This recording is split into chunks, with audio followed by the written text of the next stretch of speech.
اقرأ وربك الأكرم الذي علم بالقلم علم الإنسان ما لم يعلم. بے قصور محروسین کو رہا کرانا ہمارا اولین مقصد ہے. جمعیت علماء مہاراشٹر کے صدر مولانا حافظ ندیم صدیقی سے ایک خصوصی ملاقات.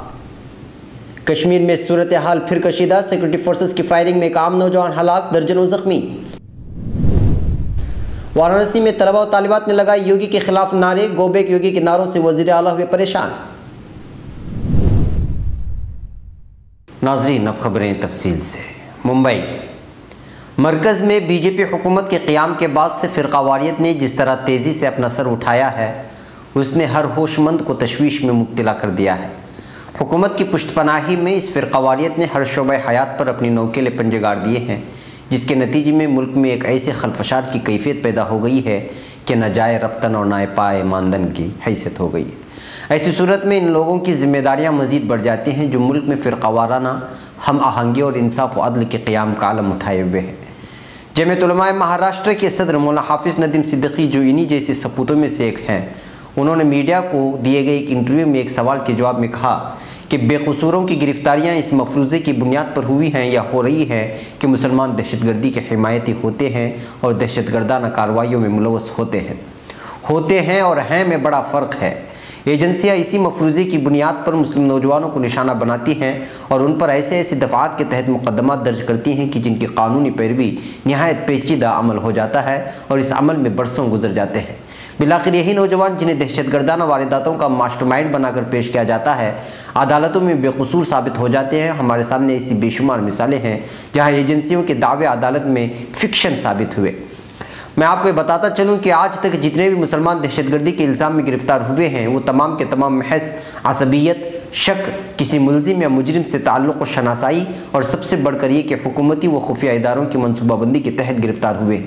ایک اور سوال کا جواب دیتے ہوئے ان کا ماننا تھا کہ یہ بات اچھی طرح سمجھ لیں کہ جتنے بھی مسلم نوجوان دہشت گردی کے الزام میں گرفتار ہوئے ہیں یا گرفتار ہو رہے ہیں، ان میں سے کسی پر بھی کسی دہشت گردانہ واردات میں ملوث ہونے کا الزام نہیں.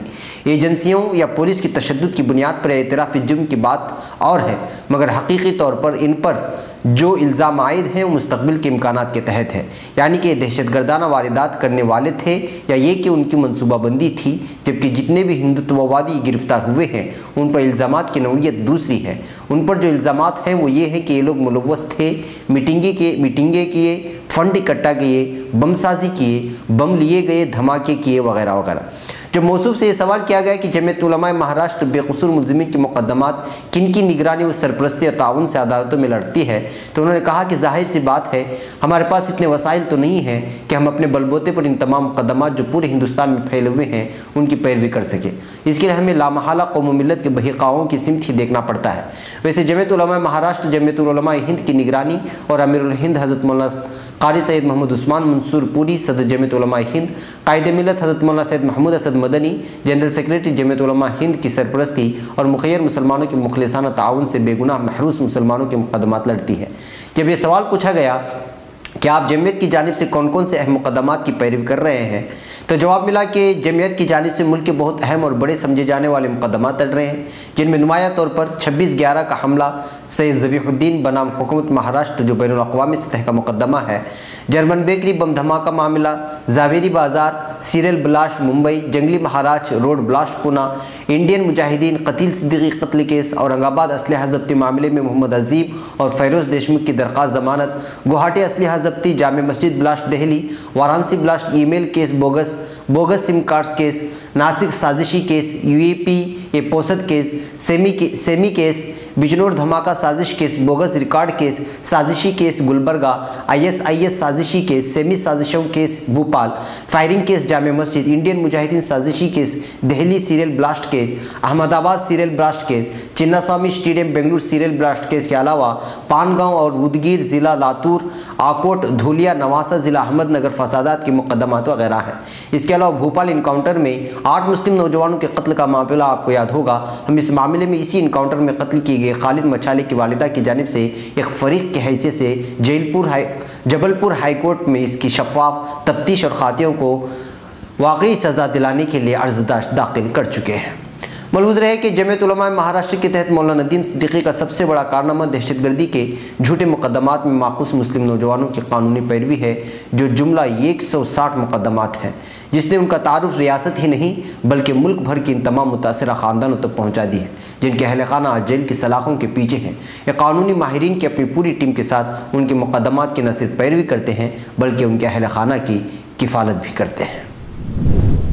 سری نگر وادی کشمیر میں ہفتے کو حزب المجاہدین ایچ ایم کے اعلیٰ کمانڈر سبزار احمد بٹ کی جنوبی ضلع پلوامہ کی سیموہ ترال میں سیکورٹی فورسز کے ساتھ مسلح تصادم میں ہلاکت کے بعد درجنوں مقامات پر بھڑک اٹھنے والے پرتشدد احتجاجی مظاہروں کے دوران ایک نوجوان ہلاک جبکہ درجنوں دیگر زخمی ہو گئے ہیں۔ احتجاجیوں اور سیکورٹی فورسز کے مابین ہونے والی جھڑپوں میں متعدد سیکورٹی فورس اہلکاروں کے زخمی ہونے کی بھی اطلاعات ہیں۔ سبزار احمد کی ہلاکت کے خلاف مزید احتجاجی مظاہروں کے خدشے کے پیش نظر انتظامیہ نے وادی کے کئی علاقوں میں اتوار کو کرفیو جیسی پابندیاں نافذ کرنے کا اعلان کیا۔ متعدد علاقوں میں صورتحال کشیدہ رخ اختیار کر گئے ہیں۔ وادی میں ہفتے کی صبح سبزار احمد کی ہلاکت کی خبر پھیلتی ہی درجنوں علاقوں میں پرتشدد احتجاجی مظاہروں کا سلسلہ شروع ہو گیا اور وادی کے بیشتر علاقوں میں دکانیں اور تجارتی مراکز بند ہو گئے اور پبلک و نجی ٹرانسپورٹ سڑکوں سے غائب ہو گئے۔ وارانسی اتر پردیش کے وزیر اعلیٰ یوگی آدتیہ ناتھ کے دورے کے دوران ان کے خلاف کچھ طلباء و طالبات نے گو بیک یوگی کے نعرے لگا کر آج اپنا احتجاج درج کرایا ہے۔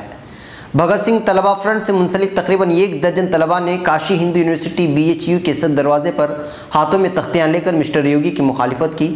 پولیس کے تمام حفاظتی انتظامات کے باوجود کچھ طلباء اچانک مین گیٹ پر آ گئے اور زور زور سے گو بیک یوگی کے نعرے لگانے لگے۔ پولیس اہلکاروں نے احتجاج کرنے والے طلباء کو سمجھایا لیکن جب وہ نہیں مانے تو انہیں حراست میں لے لیا گیا۔